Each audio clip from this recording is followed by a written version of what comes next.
Contra is a title awarded to a superior soldier possessing almost superhuman drive and ability, while excelling in guerrilla tactics. Hello everyone, I am the Soul King, and you are currently watching the DK Network, and welcome to my first Let's Play on this channel. I'm not the only part of this channel. I'm also joined by my good friend Fligma, but for now, I'm just going to be doing a couple of solo playthroughs, and what better way to start my Let's Play series than with Contra. Yes, the big C, Contra. Alright, so, yeah, I'm just going to talk a little bit about Contra. So, it started out as a arcade game in 1987, I believe, and it gained critical acclaim. It was one of the most popular running guns to date, and, you know, it was ported to the Nintendo Entertainment System and the Famicom, which is arguably the more popular version of the game. If you couldn't tell by the Japanese, I am currently playing the Famicom release, and there is a reason for that. There's a lot of different content in this version. Well, not different content, but there's extra little sort of smoke and mirrors, which I think makes this version the definitive way to play this game, if you're going to play it in any sort of way. Yep, it's just me solo, so I'm just going to be doing a single player run of this game. I won't be dying once, and yeah, without further ado, let's fucking do it.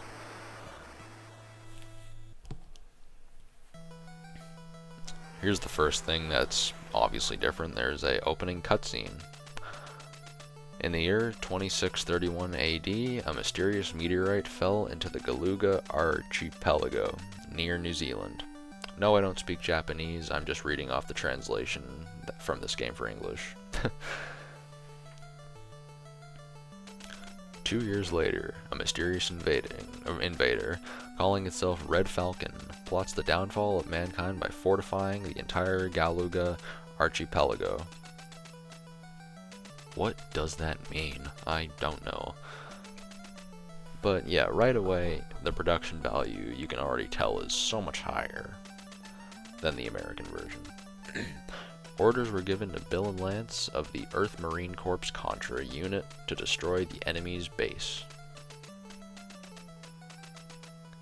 Yeah, so right away, as I said, the production value is already amazing compared to the NES, and instead of a nice black screen to display the stage and our lives, we have a nice little mini-map telling us exactly where we are, and I think that's really cool. So, without further ado, Contra, let's begin, man. This is level 1, the jungle, and what I just picked up there is a machine gun, and this is the only other weapon you'll see me use besides the spread gun, which is amazing. What I dropped there was the rapid fire, which increases your fire rate, which is amazing. And here's one of the first noticeable differences as well within the stages. The trees in this level are actually rocking back and forth. Normally in the North American release of this game, they're just stagnant and a single sprite, which, you know, it's okay, it works, but having these extra moving trees is just kind of cool to have in general. And also here's the spread gun. Yeah, this game isn't very long, I just want to say, so that's why these levels will seem, well, very short. And with the spread gun, it makes it even faster, and you'll just want to hit that core. I got lucky there, but normally you should just take those turrets out if you want to take the safe route. And there we go. Then I'll be translating the intermission screens here. We have arrived at point A, commencing infiltration. And if you're having a second player over, you will see a different character in place of Bill, so Lance. Alright, now moving on to base 1, and this is one of the alternate perspective levels. So as you can see here, instead of just side-scrolling, we are going towards the screen. Yay. Or I guess that would be the opposite way. I digress. Yeah, these stages aren't too difficult, to say the least. It's basically as simple as the side-scrolling stages. In this one, you just take out these little cores, or whatever the hell they are, whatever you want to call them. The turrets as well, and you just want to make sure you stay away from the electric fencing, like, i.e. by tapping upward, because it'll freeze you in place, and it'll prevent you from moving for a couple of seconds, and that's not really fun, to say the least. And now you have this little big core sort of deal, and you'll just shoot that and you'll make your way to the boss. In the arcade version of this game, you could actually go multiple directions, either to the left or the right after each screen. I've never really played much of the arcade version, to say the least, so my true experience with Contra has been pretty much just through the NES, which, it's a real shame, but I played the arcade once a long time ago. I just don't like it compared to the NES version. There's something about the Nintendo version that makes it just much more iconic. Anyway, that was the first boss, this little eye thing, so nothing too hard, just shoot with the spread and avoid the things. Okay. Garumakiruma has been neutralized. We are now heading to point B. Yeah, again, I really wish they would have just included these like little intermission screens or like this little mini map here. It's cool stuff all around. Anyways, moving on to Area 3, the waterfall. Alright, yeah, there's nothing much different here in both versions. This stage is pretty much the same. I think the only difference really is just the shade of the water. I think in the North American release it's more of a turquoise color, whereas here it's more like an ocean blue sort of deal. Whatever the case, doesn't really affect the gameplay, and here is our first taste of the invincibility power-up. No, I ain't cheating. Yeah, so this thing is basically like the Contra equivalent of the Starman in Mario. It just gives you a brief period of invincibility, and you know, that's always great, because this game will kick your ass. Well, I wouldn't quite say that. If you practice this game enough, I think you'll find that you can probably make it through without even using the Konami code, which I forgot to mention, which is, you know, for those who don't know the Konami code, it is up, up, down, down, left, right, B, A, start.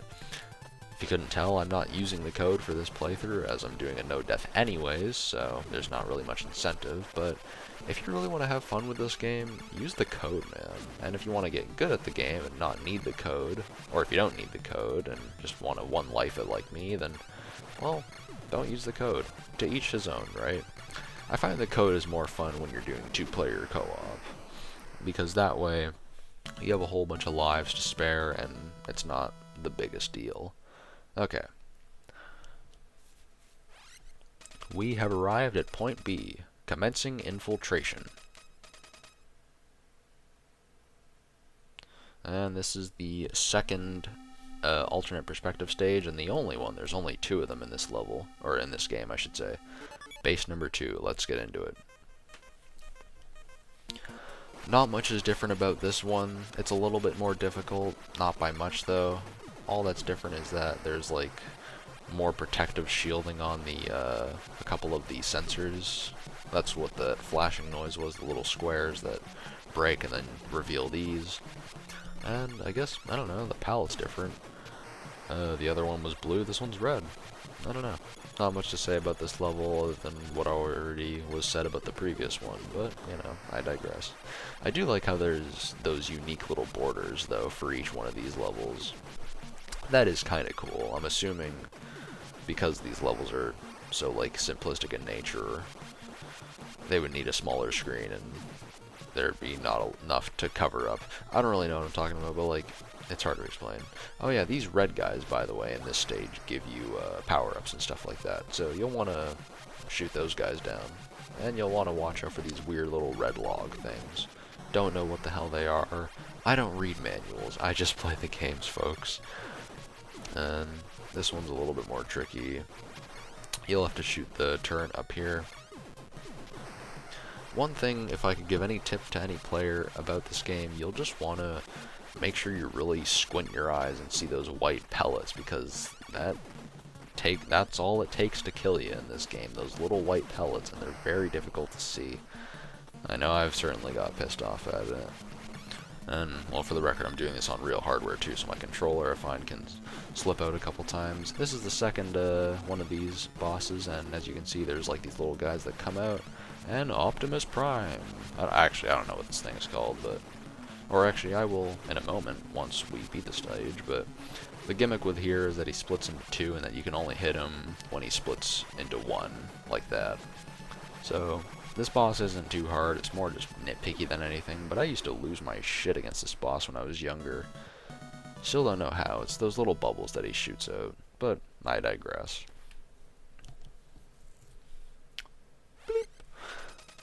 Gotomuger has been neutralized. Our objective is to reach the enemy's base at point C. Alright, Area 5, the snow field. Wow, I am plowing through this game. For the record, my commentary is recorded after each of my videos because it's much easier that way. If I did live commentary, I would just lose it. But anyways, here is the snowfield, and this is the other level that's very different. As you can see, there's actual snow that is snowing away. And the trees are also moving like the first level. And you'll want to be careful now because the football guys will start to shoot as well, and you'll want to be careful about these new guys with the turrets, guys. They also shoot, but they shoot much faster, and that's not really fun. It's even worse that I'm doing this on original hardware because of the sprite flickering too. However, the upside is that I'm using AV to HDMI, so it's not that bad. And what you saw me pick up there was the screen nuke, and I think that's the only screen nuke in this game total. You'll only see it once. Makes me wonder some of the placement of some of these items, but I digress. Next up is this little tank mini boss. Nothing too difficult. You'll just want to stay to the very left as far as you can, or you can go under it when it's shooting those shots. Nothing too difficult about that. Again, the spread is very helpful here, and it almost doubles as kind of a machine gun in its own right. Mind you, you do have to spam the way I'm doing here, but it's not just going in just 5 shots all the time. You'll notice it kind of scatters around, but you know, yeah, it's still better. It's the best weapon in this game. And right there you see a laser. Oh yeah, watch out for napalms in this level, I forgot to mention. I love their little cartoon noises, but they're not too difficult either, but this game is definitely, I would say, much easier with 2 people to some degree because of, you know, more firepower. And wow, there's that boss. That wasn't all too exciting, now was it? Okay. We have arrived at point C. Communication will now be impossible. We will do our best to destroy the enemy's base. Okay. Area number 6, the energy zone. We only have, after this level, 2 more levels to go. And this level's not too bad either. The only thing you really have to watch out for is these turret guys again. You know, it's like the snows field. And they're a little bit more prominent here. And really those football guys. Like, pretty much everything I've told you. Also for this part, you'll want to take the bottom route. Don't take it up there. That fire thing will just kill you. It's like next to impossible to actually get through it, and it's just not that efficient. All you're really getting there is a laser. And this part's a little bit tricky. You'll just want to make sure you're fast with your thumbs here, and duck when you need to because of these little flamethrowers. Now you'll want to make sure you shoot down before you go down there because there's the invincibility power up, and the pattern you'll want to wait for is coming up, this one, right here. And then you grab the invincibility power, and you can pretty much just bomb your way through the rest of the stage, if you have the spread gun, of course. If not, then, you know, just tread softly. Yeah, nothing much about these levels. God, I forgot how short these levels are. I'm too used to playing like some of the newer stuff, not just Contra, but other running guns, so this is kind of why it's funny. And here's the boss of level 6. I don't know really what this thing's supposed to be, but looks pretty funny and it's easy to kill. Yeah. And now we have a new animation for Billy Boy here. Shooting his Tech 9. The base's interior defense system has been activated. It is now or never. Alright, level 7 is the hangar. This level is one of the more tricky levels, to say the least, at least for a first-time player. And why is that? Well, it's because of these.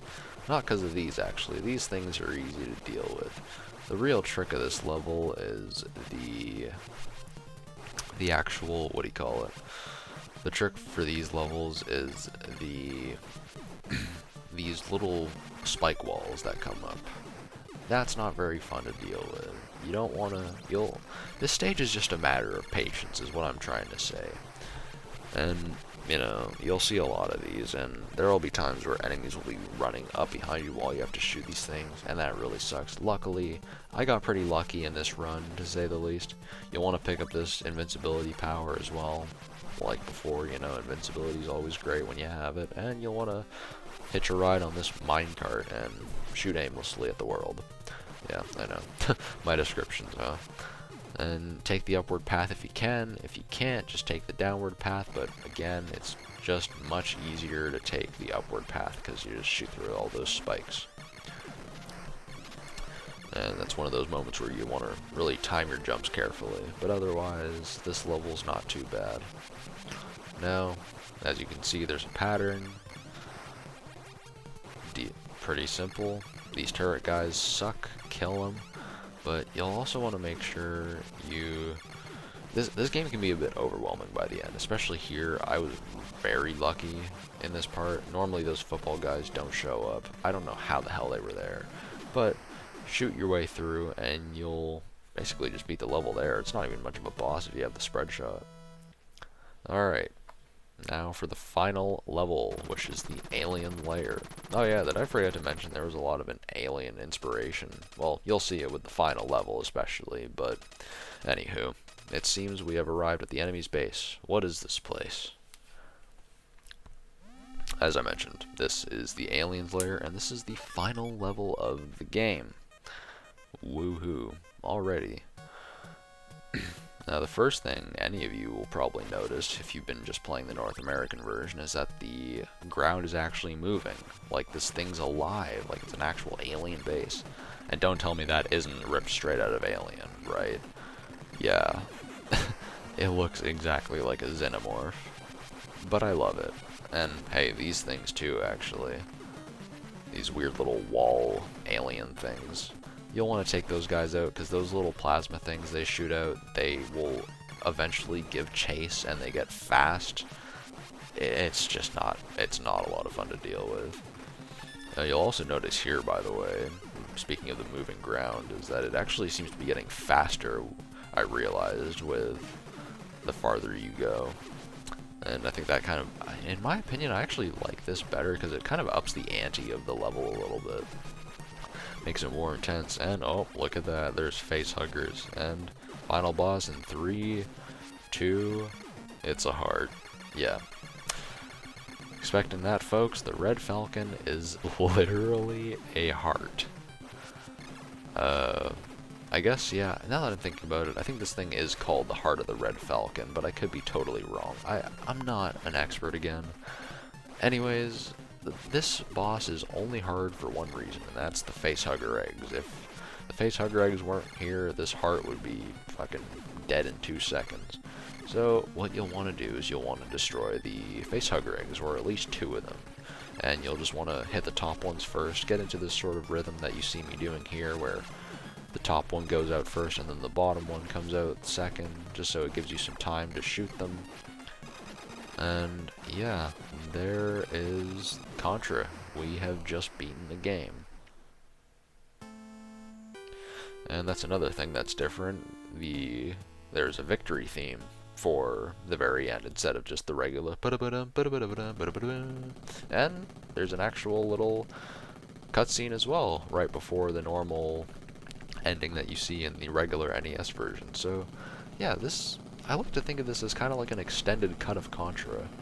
It's just cool all around, and yeah, that's what you would normally see in the American part, that little helicopter explosion.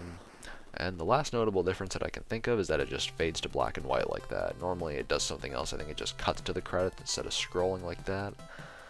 It just begs the question why they weren't allowed to use the chip that made all this extra stuff possible on the American version of it. I would honestly like to know. I'll probably end up doing my own research and I'll talk about it in another Contra video, you know? But, yeah, that has been Contra. So, once again, for those who don't remember, I am the Soul King, and you have been watching the DK Network. Yeah, have a good one, everyone. This has been Contra. See you in a bit.